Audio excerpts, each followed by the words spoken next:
Writing. La lluvia cae con fuerza sobre la ciudad cuando el Dr. Alejandro Vargas terminó de revisar el último expediente de su guardia. Había sido una jornada agotadora. Más de 15 horas atendiendo pacientes, respondiendo emergencias y tomando decisiones que separaban la vida de la muerte. Estaba a punto de sentarse unos minutos cuando el sonido de una alarma rompió el silencio del hospital. Código rojo obstétrico. Se solicita al Dr. Vargas en emergencias inmediatamente. Alejandro se levantó sin perder un segundo. Los códigos rojos en maternidad eran situaciones extremas. Una madre, un bebé o ambos estaban en peligro. Corrió por los pasillos mientras enfermeras y médicos se movilizaban a toda velocidad. Cuando llegó a la sala de emergencias, una camilla acababa de entrar por las puertas automáticas. Paciente femenina de 35 años. Embarazo de 38 semanas. Presión arterial crítica. Posible preeclampsia severa. El bebé presenta sufrimiento fetal. Alejandro tomó el expediente y se acercó para evaluar a la paciente. Entonces se quedó inmóvil. La mujer acostada frente a él era Valeria Mendoza. Su exnovia. Durante unos segundos sintió que el tiempo desaparecía. 7 años habían pasado desde la última vez que la vio. 7 años desde que sus caminos se separaron. 7 años intentando convencerse de que aquella historia pertenece al pasado. Valeria abrió lentamente los ojos. Al reconocerlo, una mezcla de sorpresa y emoción apareció en su rostro. Alejandro. Su voz era apenas un susurro. Pero antes de que pudiera decir algo más, una alarma comenzó a sonar en el monitor fetal. El médico reaccionó de inmediato. Preparen quirófano. Cesárea de emergencia. El equipo se movió rápidamente. Mientras la trasladaban, Alejandro intentó concentrarse únicamente en el caso. Sin embargo, los recuerdos aparecían una y otra vez. Habían sido inseparables durante años. Se conocieron cuando ambos eran estudiantes universitarios. Ella estudiaba arquitectura y él medicina. Desde el primer día conectaron de una forma especial. Compartían sueños, metas y una visión parecida de la vida. Durante 6 años construyeron una relación sólida. Hablaban de matrimonio, de hijos y de una vida juntos. Pero cuando Alejandro comenzó su residencia médica, todo cambió. Las largas jornadas lo alejaron poco a poco. Valeria recibió una oferta laboral en otra ciudad. Intentaron mantener la relación, pero la distancia se convirtió en una barrera cada vez más difícil de superar. Las discusiones comenzaron, los reproches llegaron después, y finalmente el amor quedó enterrado bajo el peso de las decisiones que ambos tuvieron que tomar. Ninguno dejó de amar al otro. Simplemente dejaron de luchar. Cuando llegaron al quirófano, Alejandro volvió al presente. Valeria estaba cada vez peor. Su presión arterial seguía aumentando. El bebé mostraba señales alarmantes. Antes de que la anestesia hiciera efecto, ella tomó la mano del médico. Por favor, salva a mi hijo. Alejandro sintió un nudo en la garganta. Haré todo lo posible. La cirugía comenzó inmediatamente. El ambiente era tenso. Todos sabían que la situación era extremadamente delicada. Los minutos avanzaban y cada decisión debía ser perfecta. Alejandro trabajaba con precisión absoluta. Las enfermeras seguían cada instrucción. Los monitores emitían sonidos constantes. De repente, una nueva complicación apareció. La presión arterial de Valeria alcanzó niveles peligrosos. Una enfermera lo miró preocupada. Doctor, estamos perdiendo estabilidad. Alejandro respiró profundamente. Mantengan el protocolo. No podemos perder tiempo. Continuó trabajando mientras el reloj avanzaba. Finalmente logró extraer al bebé. Pero el silencio que siguió congeló el quirófano. El recién nacido no lloraba. No se movía. Una enfermera especializada lo recibió inmediatamente. Comenzaron las maniobras de reanimación. Todos observaban. Nadie hablaba. Los segundos parecían horas. Alejandro intentó seguir concentrado en Valeria, pero una parte de él permanecía pendiente del bebé. Entonces ocurrió un pequeño llanto, después otro, y finalmente un llanto fuerte que llenó la sala. El alivio fue inmediato. El bebé estaba vivo, pero la batalla aún no terminaba. Valeria comenzó a sufrir una hemorragia severa. La situación volvió a complicarse. Durante casi una hora el equipo luchó para estabilizarla.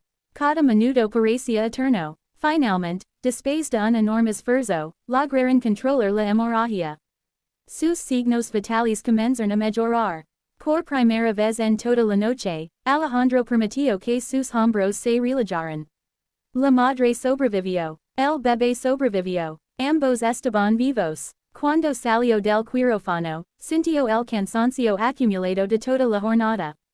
En el pasillo había un hombre esperando nerviosamente. Se levantó apenas vio aparecer al médico. ¿Cómo está Valeria? Y el bebé. Ambos están fuera de peligro por ahora. El hombre cerró los ojos y respiró profundamente. Gracias a Dios. Alejandro asumió que se trataba del esposo. Podrá verlos cuando los trasladen. Gracias, doctor. Cuando Alejandro estaba por marcharse, el hombre volvió a hablar. Por cierto, usted es Alejandro Vargas, ¿verdad? El médico se sorprendió. Sí, ella hablaba mucho de usted. Alejandro frunció el ceño. ¿Quién es usted? Daniel. Soy su primo. Aquella respuesta lo tomó desprevenido.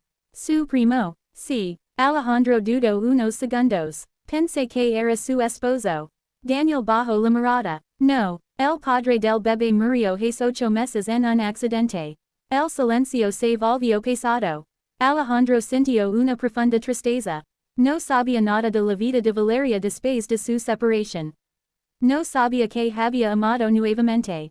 No sabía que había sufrido una pérdida tan grande. No sabía que había enfrentado un embarazo sola. Durante los siguientes días, Valeria permaneció hospitalizada. El bebé evolucionaba favorablemente. Alejandro evitó visitarla fuera de las rondas médicas. Pensaba que lo mejor era mantener cierta distancia. Pero una tarde una enfermera se acercó. Doctor, la paciente Valeria Mendoza quiere hablar con usted. Alejandro dudó unos segundos. Finalmente aceptó. Cuando entró a la habitación, encontró a Valeria sosteniendo a su hijo. La escena lo conmovió profundamente. Ella sonrió al verlo. Hola, hola. Hubo un silencio incómodo. Gracias por salvarnos. No tienes que agradecerme. Claro que sí. Valeria observó al bebé dormir. Pensé que iba a morir. Alejandro se acercó lentamente. Yo también tuve miedo. Ella levantó la mirada. Por un instante volvieron a verse como años atrás. Sin barreras. Sin distancia. Sin orgullo. Nunca imaginé que volvería a ver así. Yo tampoco. Valeria sonrió levemente. La vida tiene formas extrañas de reunir a las personas. Pasaron horas conversando. Recordaron momentos felices. Hablaron de los años perdidos. De las decisiones que los alejaron. De los errores que ambos cometieron. Por primera vez comprendieron algo importante. Ninguno había dejado de querer al otro. Simplemente aprendieron a vivir con la ausencia. Los días se transformaron en semanas. Valeria recibió el alta médica. Pero continuaron en contacto. Alejandro comenzó a visitar al bebé con frecuencia. El pequeño parecía reconocerlo cada vez que llegaba. Sonreía cuando escuchaba su voz. Y sin darse cuenta, el médico empezó a encariñarse profundamente. Una tarde acompañó a Valeria a una consulta pediátrica. Mientras esperaban, ella lo observó jugar con el niño. Siempre imaginé que serías un gran padre. Alejandro sonrió. Y yo siempre imaginé que serías una gran madre. Valeria bajó la mirada. Lástima que la vida tenía otros planes. Tal vez no. Ella volvió a mirarlo. ¿Qué quieres decir? Tal vez simplemente nos hizo esperar más tiempo. Las palabras quedaron suspendidas en el aire. Valeria sintió que el corazón se aceleraba. Durante años había intentado olvidar aquel amor. Pero verlo nuevamente había despertado sentimientos que nunca desaparecieron por completo. Meses después, Alejandro se convirtió en una presencia constante en sus vidas. Estaba allí cuando el bebé tuvo fiebre por primera vez. Cuando dio sus primeras carcajadas. Cuando comenzó a reconocer rostros. Y cada día que pasaba resultaba más evidente que aquella pequeña familia estaba construyendo algo nuevo. Una noche, mientras caminaban por un parque iluminado por las luces de la ciudad, Valeria decidió hablar.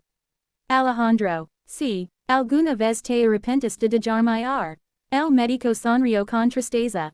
Todos los días. Las lágrimas aparecieron en los ojos de Valeria. Yo también. Alejandro tomó suavemente su mano. Pero no podemos cambiar el pasado. Lo sé. Solo podemos decidir qué hacer con el futuro. Valeria observó al pequeño dormido en el cochecito. Luego volvió a mirar a Alejandro. ¿Y qué quieres hacer con el futuro? Él respiró profundamente. Quiero estar aquí, contigo, con él. Quiero dejar de imaginar la vida que pudimos tener y empezar a vivir la que todavía podemos construir. Las lágrimas corrieron por las mejillas de Valeria. Después de tantos años, aquellas eran las palabras que nunca creyó volver a escuchar. Se acercó lentamente, y lo abrazó. Alejandro la rodeó con los brazos mientras la lluvia comenzaba a caer suavemente sobre el parque. Aquella llamada de emergencia había comenzado como una noche cualquiera en el hospital. Una noche de peligro, miedo y incertidumbre. Pero terminó convirtiéndose en el momento que cambió sus vidas para siempre. Porque cuando Alejandro respondió a aquella urgent convocatoria para salvar a una paciente de alto riesgo, jamás imaginó que también estaba respondiendo al llamado del destino. Un destino que le devolvía el amor que creía perdido para siempre y la oportunidad de construir una familia que había esperado durante muchos años.